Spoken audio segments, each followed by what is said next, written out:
Ito yung ano, bago kumain ay kasi mahina siya kumain. Painumin ko muna na pinapainom ko tuwing umaga ng Honeybee. Tapo, inom.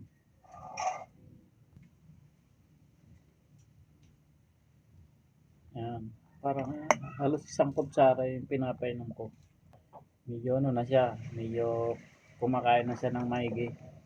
Honeybee lang yung pinainom ko. Ayun.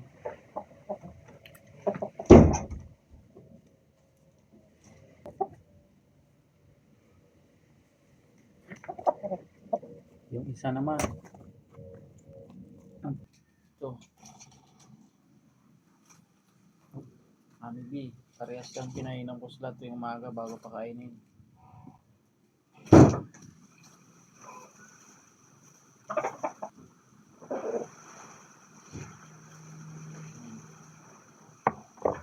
Ayan. Medyo okay na nga si Dapo, namamalo na.